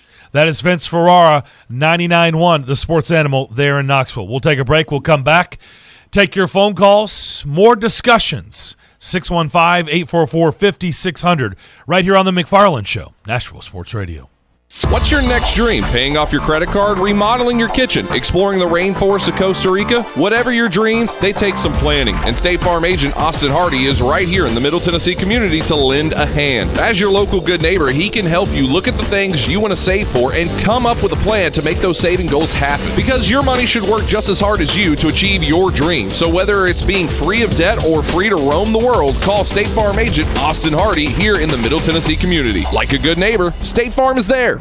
The 6th Annual Mid-State Classic is happening on March 15th at the Ridley Sports Complex in Columbia, Tennessee. And this year it's a doubleheader. For nearly a decade, the City of Columbia Parks and Rec Department has showcased the most highly attended women's college softball matchups in the state. The 6th Annual Mid-State Classic kicks off their doubleheader at 1 p.m. with the Bucks from Motlow State taking on the Chargers of Columbia State. Then at 5:30, the Austin Peay Lady Govs battle the Lady Vols of the University of Tennessee. Tickets to the 6th Annual Mid-State Classics are only $10 and are on sale now. Motlow State versus Columbia State. Austin Peay versus Tennessee. Wednesday, March 15th, starting at 1:30 at the Ridley Sports Complex in Columbia, Tennessee. For tickets and information to the 6th Annual Mid-State Classic, log on to columbiatn.com/Mid-State Classic or call 931-388-8119. That's 931-388-8119. The 6th Annual Mid-State Classic. I'm here at the Big Game Headquarters, Total Wine and More, scoring huge savings on the perfect bourbon, local craft beer. Forgetting something? Oh yeah, Cabernet, seltzers, and so many low prices. Valentine's Day is right after. Whoa, new game plan. You got this. Total Wine can help you score the perfect bubbly, too. Thank you, I would have been so... You sure would have. Your Big Game Headquarters. Love what you find, always at the lowest price. Only at Total Wine and More. Drink responsibly. B21. Milk, eggs, $42. Ma'am, you okay? Need bucks? With Jackson Hewitt, don't wait weeks for the IRS to send your tax refund. Come in now for up to $3,500 with a no-interest, no-fee refund advance loan when you file your taxes. That's up to $3,500 today. Don't let high prices get you down. When every dollar matters, it matters who does your taxes. So get to Jackson Hewitt today. For eligible clients, loans by Republic Bank and Trust Company. Details at jacksonhewitt.com. As a professional realtor in Nashville for more than 40 years, Richard Courtney is one of the city's top-ranked real estate brokers. He's also the author of 2 books and the real estate columnist for the Nashville Ledger. What does all of this mean to you as a home buyer or seller? Expert knowledge, guidance, and trust. Give Richard Courtney a call today at 615-300-8189. That's 615-300-8189. Or online at richardcourtney.com. It's a Bill King Show. In Little League football, they play it off. You can't do it in college football, Bill. You got to come up with a bunch of computers and some BCS cockamamie scheme. My answer was yes. It's unique. Absolutely love it. I go into my garage every day and make sure there are no dust particles on those BCS computers. I do that. Weekday mornings beginning at 6 on Sports Radio 560 on 95.9 FM.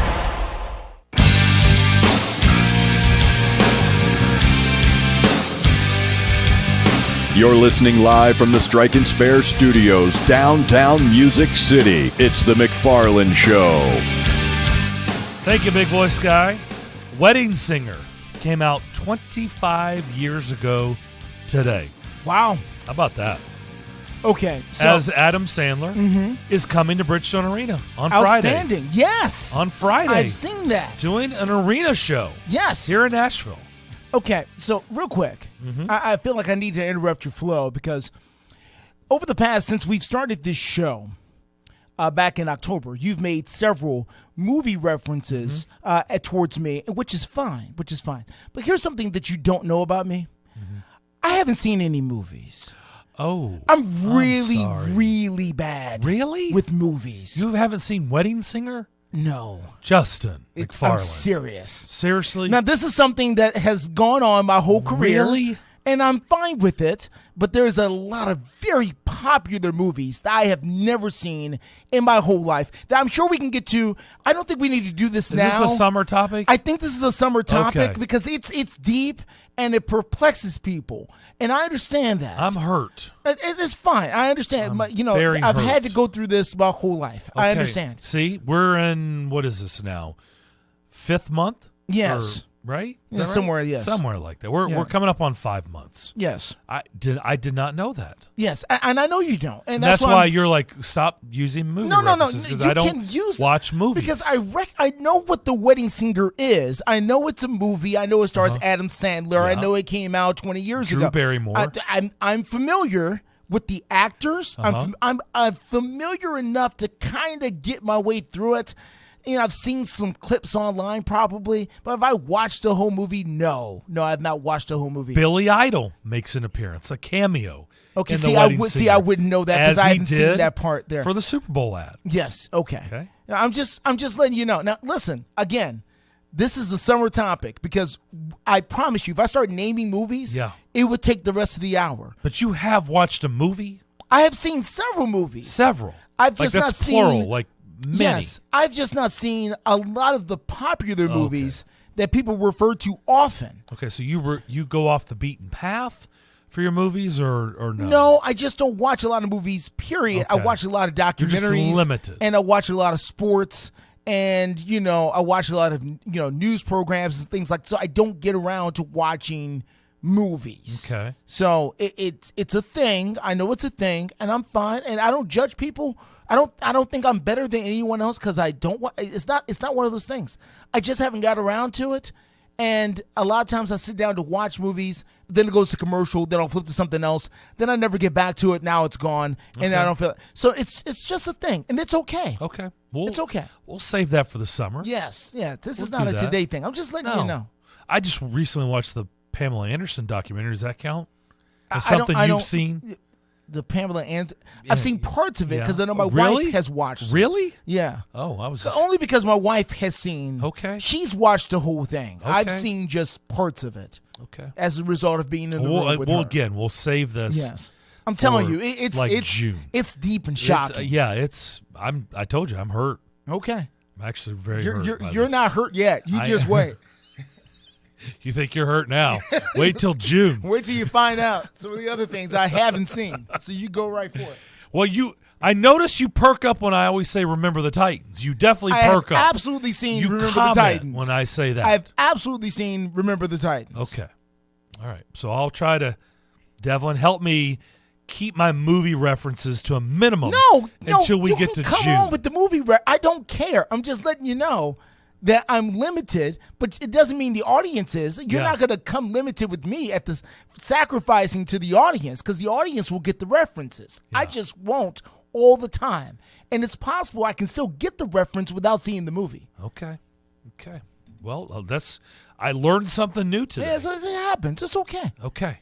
So now we can get back to Super Bowl 57. Yeah, that's because fine. we did all watch that. Yes, I did see that. Something else that we haven't talked about that really we may have to start up a segment on this show.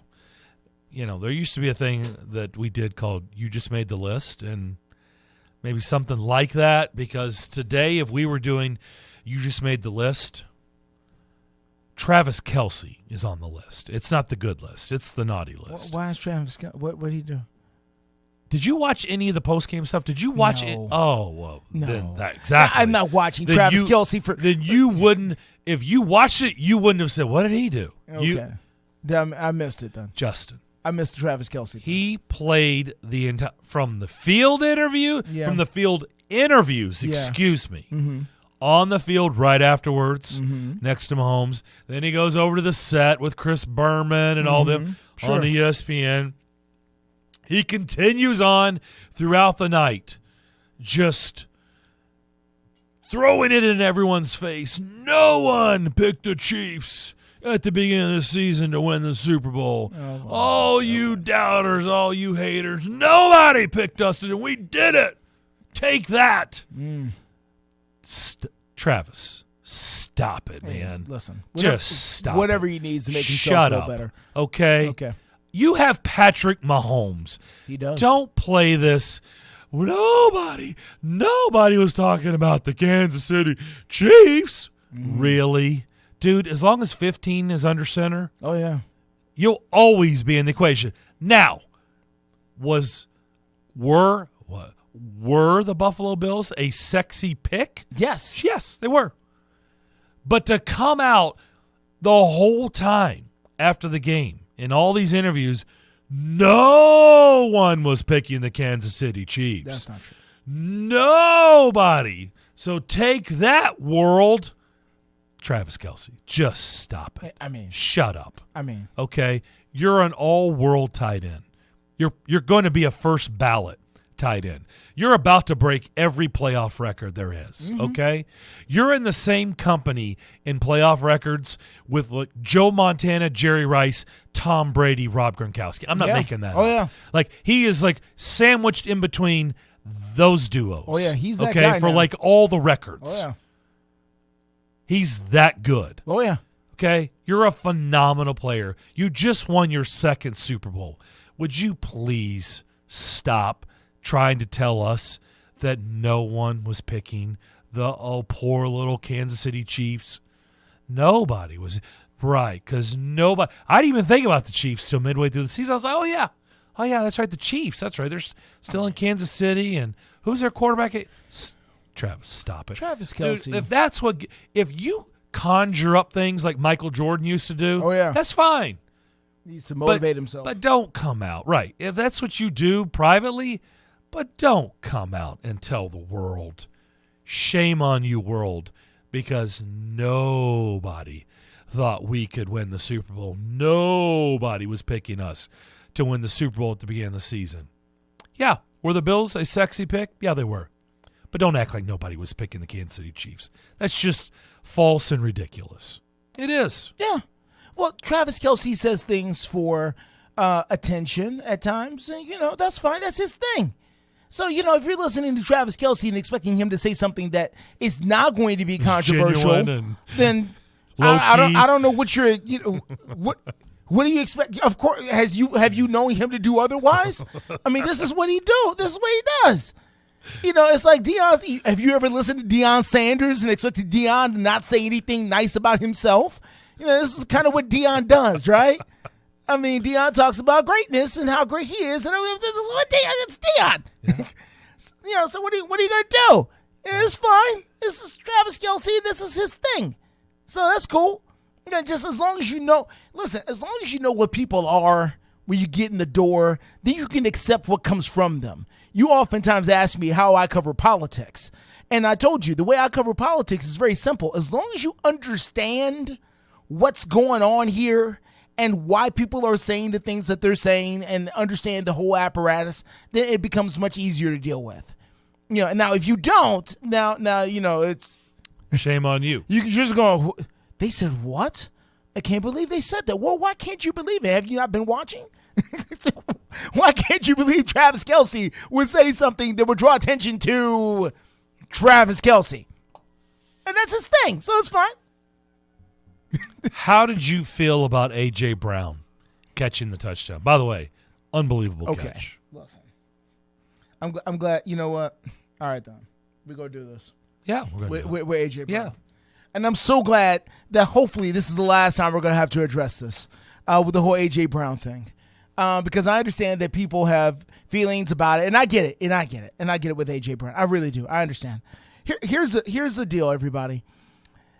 A.J. Brown catching the touchdown pass last night was phenomenal for the Philadelphia Eagles. He's had a phenomenal year for the Philadelphia Eagles. And I understand there's some Titans fans who are still very upset that A.J. Brown is no longer here. I get that. I really do. I understand. And I understand why.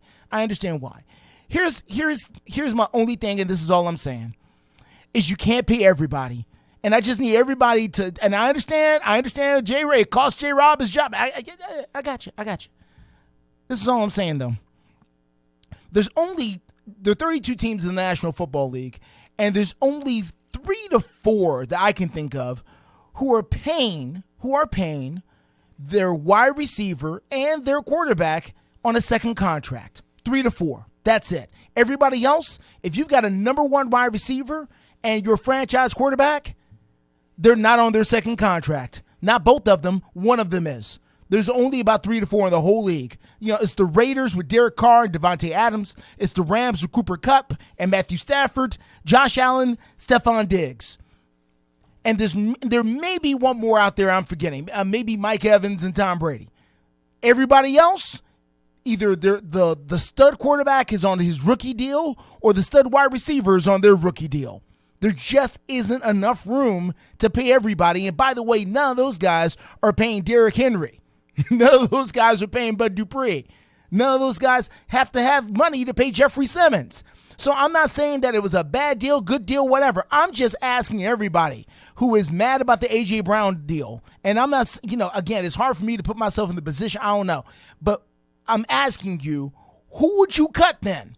Because you cannot keep everybody. Are you cutting Derrick Henry? Are you not giving Landry his extension? I know everybody forgets about it because he didn't play last year. But they gave him a massive extension. Are you not giving him his extension? So what are you doing? They're paying Taylor Lewan a lot of money. Who are you cutting? You were going to have to cut somebody. So I'm just asking Titans fans, when they look at the A.J. Brown situation, not to look at it in isolation. You have an entire football team that you have to pay. And there is a salary cap. So who are you not paying? That's all I'm asking Titans fans to do. So how do I feel about A.J. Brown catching the touchdown? I say good for A.J. Brown, good for the Eagles, all that kind of great stuff. I'm just asking Titans fans, you want to keep him? Cool. Who are you cutting? Because you can't keep everybody. And that's all I want, this whole thing to rest on. And I don't think it's a conversation that as a fan base that we've really had, because everybody who wants to have this conversation wants to go after the low-hanging fruit of the fact that he's not here and he's somewhere else catching touchdown passes for somewhere. Okay, if he stayed here and the Titans didn't pay him, if he held out, how are you feeling now? Mm-hmm. If he's swinging, remember he was swinging at baseballs. And he said in another interview somewhere he was dead serious about that. So how you feel if he playing in minor league baseball now and he's not playing for the Titans because he's mad about the money he's not getting? How you feeling now? You feeling pretty good about it? Because now you don't have Treylon Burks or A.J. Brown in that case.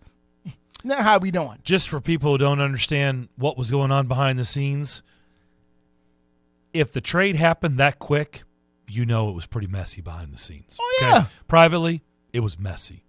And for a trade like that to happen and that quickly, some things were said. Some things were said where eventually, again, I get it. He doesn't have his job anymore. John Robinson just said, the hell with this. We're not going to do it. We're not going to do this. We're not going to play this game. We're not. We're just going to move on. We're going to take our losses. I got you. We're going to cut our losses. We're going to try to get as much as we can for him and move on. I understand. This is going to become too big of a headache. That just tells you the level of how bad it was behind the scenes. Where is this going? How will it eventually shake out in the end? I don't know. I don't know if he's worth it or if he's not. Do I think he's a tremendous talent? Yes. Absolutely. Do I think he's a number one receiver? Yes. Yes, absolutely. Do I think you have to game plan for him? Yes. Yes. Do I think he's elite, otherworldly wide receiver? Nah, not really. He's really good. He's really good. Yeah. He's really good. Really good. Is he is he the Patrick Mahomes of wide receivers? No. He's not. Oh, no. No, he's not that. He's not a guy that literally changes your game week in and week out. He's not. Does he have really good weeks? Yeah. Oh, yeah. But I don't know. In the end, was it worth it or was it not? We'll find out down the road. We will. And for people who said, well, it's clear now that the Philadelphia Eagles have won the A.J. Brown trade. They did. Hold on, Hoss. They did. Well, they won it for this. We don't know who. Right. That's what I'm saying. We don't know who Treylon Brown is, who Treylon Burks is. Yeah. He's had his rookie year. We don't know about Treylon Brown either. We don't know who A.J. Brown is next year. Now A.J. Brown has a problem next year. Now what? Now what are we doing? It's very. I'm just asking everyone to please just put down your emotions for a second. And I understand it's emotional, but just think about it and think about all these circumstances surrounding it. Because the Cincinnati Bengals are about to hit it coming up here in the next couple of years. Because if you think T. Higgins, Jamar Chase, and Joe Burrow staying together forever. Nope. No, they're not. No, they're not. Eventually, you're going to have to give all of them more money, and you're not going to have enough. Philadelphia's going to have to pay the piper, too. Oh, yeah? Oh, that's coming, too? Don't forget that. And then who's going to have to leave? Who's leaving? Somebody going to have to leave. Mm-hmm. It's really hard. That's all I'm saying. Again, I know there's a lot of people very passionate about this, and it's really hard, though, and none of those guys are paying Derrick Henry $14.5 million or $12.5 million or whatever they were paying. They're not paying their running back. I promise you. I don't know what the Eagles are paying. Samuels. There's what? Miles Sanders. Miles Sanders. Thank you. I don't know what the Eagles are paying Miles Sanders. I guarantee you, it's not as much as the Titans are paying Derrick Henry. Kenneth Gainwell, Boston Mark. I mean, they're just all guys. They're all effective guys. Sure, but they ain't making big bucks. Yes, I'm just saying if you want to restructure the roster so that we can have these kind of things here on the Titans, then that's fine. But make that argument. Don't come up here with the, well, they should just keep him in and okay, who you cutting in? Yep. That's fine. Just if you say I would have kept A.J. Brown and I would have cut Ryan Tannehill, fine. But the difference, I cannot overemphasize enough. They were paying Ryan Tannehill $29.5 million this year, and they were paying Jalen Hurts $6 million. The difference between that is 3 to 4 players. It just is. So... And pretty soon, Jalen Hurts is going to be making $29.5 million or more. Oh, he's going to make more. Yeah, he'll make more. Todd Downing has found a new home. Mm-hmm. We'll tell you about that. But what's more important is what is said about Todd Downing getting hired at this place and other dots being connected, which makes it really interesting. We'll tell you what we're talking about on the other side as you listen to the McFarland Show on WNSR. Nashville's first curling venue is here at T-Line Nashville. Come check out T-Line Nashville and experience the world's fastest growing winter sport today. Curling is a fun and simple sport that's a perfect outing for friends, corporate events, families, or parties. T-Line also has classic bowling and modern bowling mini games. With over 20 HD TVs, you can come watch your favorite teams and some of the best food and drinks here in Nashville in the large bar and grill area. They also have an outdoor area with a fire pit, and you can't forget the live music. T-Line Nashville is a one-stop shop for a great night out. Located at 106 Duluth Avenue and online at tlinenash.com. You can book your party now or give them a call at 615-439-1024. That's 615-439-1024. And make sure you give them a follow on Instagram and Facebook at T-Line Nash for all the news, events, and updates. T-Line Nashville. Nashville's first curling venue is here. Hey Nashville, start your day the right way with Bongo Java Cafe, located in the lobby of the Omni Nashville Hotel. Bongo Java is Nashville's oldest local coffee company. Get your day started with a freshly baked muffin and wash it down with a hot cup of dark roast or Hair of the Dog blend. With free Wi-Fi, you can get some work done while enjoying a toasted breakfast sandwich. Beat the traffic. Treat yourself at Bongo Java Cafe, located in the lobby of the Omni Nashville Hotel, 5th Avenue, downtown Music City. At Total Wine & More, save big on what you love this month with hundreds of deals. Get up to 35% off over 100 different wines and spirits, including Cabernet, sparkling wine, single barrel bourbon, and so much more. These savings are huge, and even better, they're on top of prices that are already the lowest in town. Deals this good don't last long, so visit Total Wine & More to find yours. Love what you find at the lowest price, only at Total Wine & More. Drink responsibly, B21. Without the ones like you, who work tirelessly to keep things running, everything would suddenly stop. Hospitals, factories, schools, and power plants, they all depend on you. No matter the weather, emergency, or time of day, you're the ones who get it done. At Grainger, we're here for you with professional-grade industrial supplies. Count on real-time product availability and fast delivery. Call, click Grainger.com, or just stop by. Grainger, for the ones who get it done. If you need a staycation or planning a trip to Music City, stay at Bento Living Chestnut Hill. Voted the best boutique hotel in the city by the Nashville Scene. Bento Living is located on the edge of bustling downtown and boasts on-site dining, shopping, live entertainment on the rooftop, and free fitness classes. Come experience Nashville like a local. Visit BentoChestnutHill.com to book your Music City vacation today. This is the Greg Pogue and John Burton Show. It's Miss Amy now for everybody, right? Apparently it's Miss Amy. It's Miss Amy, Miss Amy. I call her AAS. I call her owner. And then The boss. You know what she is? She's a wolf in sheep's clothing. Damn, bro.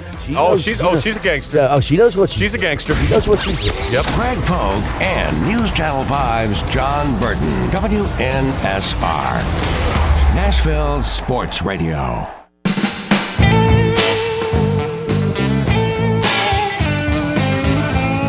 The McFarland Show. Video streaming live on Twitter, Facebook, and YouTube from the Strike and Spare studio. The New York Jets have hired Todd Downing as their passing game coordinator. Rich Cimini wrote the article on ESPN.com. The Jets have now hired Todd Downing and Nathaniel Hackett to run their offense. I don't know why I'm laughing, but these guys didn't leave. Nathaniel Hackett just wasn't good as didn't work as a coach, as a head coach. No. But probably works a lot better as an OC. Okay. But what's interesting about this is it says with the hiring of Hackett and Downing, everybody is immediately saying then the Jets must be targeting Tannehill and Derek Carr. Yeah. By the way, did I see over the weekend he has turned down all trade requests? I did not see that. If you saw that, then I have not seen that. I think what I've seen is, he's owed like $40 million, right? Yeah. And it sounds like he wants that to be he wants that to kick in, and the Raiders to be responsible. Now, somebody will have to obviously accept that for the trade, but I think what he's doing is he's trying to stick it to the Raiders, is what it seems like to me, if I'm reading between the lines. He's trying to stick it to the Raiders. Well, he can stick it to the Raiders all he wants, but at some point, the Raiders go cut him, which we think is going to happen in the next couple of days. And then, he'll be free to go wherever he's going to go. But that creates all kinds of headaches for them, right? By them not being able to trade him before that kicks in. That's what it seems like. I didn't go in depth with my reading on that. They don't want him. Derek Carr does not want the Raiders to get anything for him at all. Yeah. They just cut me, pay me, and let me continue on. And deal with my dead cap, and then I'm going to go somewhere else. Because this is the decision you guys made. Yeah. Because I was faithful, and I stayed here through all the craziness and all the silliness and the foolishness, and now you guys want to come around and, and it feels like, y'all doing this to me? You really want to do this to me? Right. Yeah. All the stupidity you guys have done? Yeah. It feels like that all of a sudden. Between Gruden and Antonio Brown and quite honestly, right it's now, a lot of stuff. Their coach McDaniel. It's a lot of different things. A lot, yeah. It's been a lot. And by the way, all the off the field stuff. Oh yeah. I mean, it's been a mess. I don't know how many head coaches he's had. He's probably had 4 to 5 head coaches there. A mess. I mean, he's not. So he's going to do whatever he's going to do, and this will all settle out here at some point somewhere. Why do you think Rich Cimini is putting the Jets? Of course, I want to focus on Ryan Tannehill. Yeah. Why? What do you mean, why? Well, I mean, so let me ask you then. Yeah. Do you believe new general manager, new quarterback? For the Titans here? Yes. I mean, listen, here's what I think. Do I believe there's a scenario where if the Jets package together the right deal for Ryan Tannehill, that they can get him out of here? I most certainly do. Now, is the price tag going to be fairly high for him? But isn't it like June 1, it goes significantly down? Doesn't it get cut in half? Yeah. Like the dead cap and all that stuff. But still, if you're the Jets or if you're the Titans, you still need a quarterback here at some point, and only they know what their expectations for next year really are and how they're planning to rebuild this whole thing. But if you're them, either you're going to go into this year with Ryan Tannehill as your quarterback, which certainly seems to be the indication at this point, even though Mike Vrabel wasn't exactly, stone cold lock last week when asked about it. And that's what lets me think that if the Jets were to come with the right package, the Titans would send him to New York in a minute, without question, and then try to figure. And then somewhere in that package they're getting back for him, they would have their future QB in mind of what they're deciding to do. Because I'm not sure if the guy's in the draft, or if the guy's a free agent somewhere, or if they see enough in somebody else somewhere to go after him. It's Joe Flacco. What? The future guy. No, it's not going to be Joe Flacco. Flacco. Joe Flacco? Not unless you're Back to the Future. Not unless you're in the DeLorean. Are you in the DeLorean? Now, I've seen that movie. I'm trying to go back to 2012. No, I've seen that movie. I know about that movie. No. But you don't think they could get Joe Flacco 2012? No? No, I don't what think about Mike White? Well, what have we seen out of Mike White? We've seen a lot of inconsistency out of Mike White in that particular system. But here's the deal. Once guys move on and get into different systems, sometimes you don't know what you got. Zach Wilson? Listen, Zach Wilson is a young guy who's clearly talented in some ways, but who is he really? Well, we don't know. We've seen what he is in New York, but, we also saw Geno Smith once upon a time in New York and didn't look real good. Mm-hmm. Then we saw him in Seattle, and lo and behold, he led a whole conference in touchdown passes. How did that happen? I don't know. I didn't predict it. It's the same. Well, it's more maturity, obviously, as far as being a professional quarterback is concerned, but it's also getting in the right system. So I don't know what the systems are, and I've said this forever. You find a quarterback, you put him in a system that works for him, and you let him go. When we saw Jalen Hurts yesterday and all this season, did the Jalen Hurts we saw yesterday look dramatically different than the Jalen Hurts we saw at Alabama and Oklahoma? No, he looked like a better version of the Jalen Hurts that we saw at Alabama and Oklahoma, but he didn't look like some brand new player that we've never seen this before coming out of nowhere type of guy. He's looked better. He's looked different this year under Sirianni. Yeah, and this offensive system. He's looked sharper, and he looks like a better version of himself. And that's all I'm saying is I think a lot of times with these quarterbacks, the best way to get the most out of them is to take whatever they were, bring them here, and make them better versions of what they already are, instead of trying to change them into something completely, entirely different, which is what we tend to do more times than not. Because if you don't think that his game works in the NFL, then you shouldn't be messing with him to begin with. There's no sense in bringing somebody here like Jalen Hurts here and making him a pocket quarterback. Why would you do that?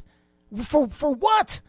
It's a total waste of talent and time. So you got to have the imagination. If you think that Zach Wilson is your guy, I would suggest popping in some college tape of Zach Wilson and seeing if there's an NFL version of that will work for him somewhere, and if you've got the mind and system to adapt to that. So I don't know if the Titans do that or not, but, it's where we are. We'll step away, come back, and wrap up Monday's edition of the McFarland Show next.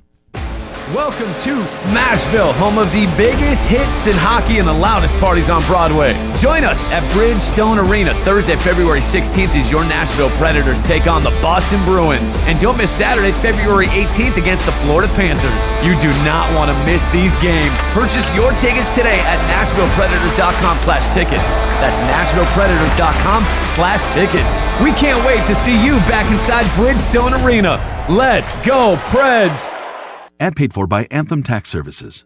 Attention, if you or your business is behind in filing your tax returns, or if you owe over $10,000 in back taxes to the IRS, please listen carefully. The IRS does not joke around and will not stop their collection efforts. If you're tired of the IRS letters, levies, liens, or wage garnishments and would like to get a fresh start, we can help. Due to the financial hardships in the country, the IRS is making it easier than ever to settle tax problems for those who owe more than $10,000. We can help settle your delinquent tax problems, end all collections, and may even reduce your back taxes significantly. Even if you can't afford to pay your back taxes, you can still get the help you need. We've helped thousands of taxpayers just like you, but you must call 800-240-4917 today to stop your tax problem from getting worse. The information is free and the help is real. Call 800-240-4917. That's 800-240-4917. Again, 800-240-4917. Without the ones like you, who work tirelessly to keep things running, everything would suddenly stop. Hospitals, factories, schools, and power plants, they all depend on you. No matter the weather, emergency, or time of day, you're the ones who get it done. At Grainger, we're here for you with professional-grade industrial supplies. Count on real-time product availability and fast delivery. Call, clickgrainger.com, or just stop by. Grainger, for the ones who get it done. Everyone knows time is money, so don't wait weeks for the IRS to send out your tax refund. Go to Jackson Hewitt instead for up to $3,500 with a no-interest, no-fee tax refund advance loan. With up to $3,500, you could bring home the bacon and bring it home today. Money now instead of later? That's worth its weight in gold. Don't wait weeks for your refund. Go to Jackson Hewitt today. For eligible clients, loans by Republic Bank and Trust Company, details at jacksonhewitt.com. When you're away from home and you want down-home cooking, Kitchen Notes at the Omni Nashville Hotel is the answer. Excellent, fresh, and local, just like Grandma used to make. Start your day with a Music City omelet and some prime rib hash, or a cast-iron waffle with Nashville hot chicken. For those wanting variety, hit the biggest breakfast buffet in Music City. And, of course, the world-famous Biscuit Bar. Start your day with the fresh, local, and down-home cooking of Kitchen Notes at the Omni Nashville Hotel, 5th Avenue, downtown. It's the McFarland Show with Darren McFarland and Fox 17's Justin McFarland. Staunch Titans fan, season ticket holder, Tim Kelly as OC. Your reaction? Oh, I hate that so much. Oh, I hate that so. Well, all right. Some more tight end bubble screens, right? This sucks, man. Yeah, this is live reaction, dude. I had no idea. Yeah, that's trash, man. I hate it. The McFarland Show with Darren and Justin on Nashville Sports Radio WNSR. Titans fans, Preds fans, we have you covered. The McFarland Show. Speaking of the Preds, nice win Saturday morning / afternoon, beating the Flyers in overtime. Nice bounce back after their game coming back from the break against Vegas. They'll be back at it tonight at Bridgestone Arena, hosting the Arizona Coyotes, and PK Subban will be honored tonight. So PK Subban in the house. Yeah, you had a chance to catch up with PK? I did. For the podcast, Predators Official Podcast. You'll hear that later this week, but did get a chance to catch up with him this morning at Bridgestone Arena, and he's looking forward to tonight. He's going to soak it up. Pretty, obviously, pretty cool memories. By the way, he said some cool stuff about that run to the Stanley Cup Final and just the whole mentality he had with Matthias Ekholm. So make sure you check that out when the POP comes out later this week. But, very cool. Yeah, that was – I mean, I'll never forget. That was a day I'll never, ever forget. And literally was signing off the radio show when that trade did the kaboom. I literally ended the show going, oh, my gosh. I think the Predators just traded Shea Weber for PK Subban. We'll talk to you tomorrow. And I was just stunned. Yeah. You know, I turn off the microphone and my phone is blowing up, and it's like, wow. That just happened right as the show was ending. But, yeah, a monster trade. Yeah. Predators trade their captain to you will hardly ever see a 1-for-1 like that in sports. No. With two names. Not these days. That big. No. Right? Everything else has stuff attached to it. A 1-for-1. Yeah. Two monster names. Very rare. Yeah. Very, very rare. So we'll see how the Predators handle their game tonight against the Coyotes. And, by the way, Philip Forsberg went down late first period in Philadelphia. Very scary. Upper body injury. You know, we'll see. Didn't look good. No. Didn't look good at all. That'll do it for our show today. Have a great rest of your Monday. We'll talk to you tomorrow at 2 o'clock.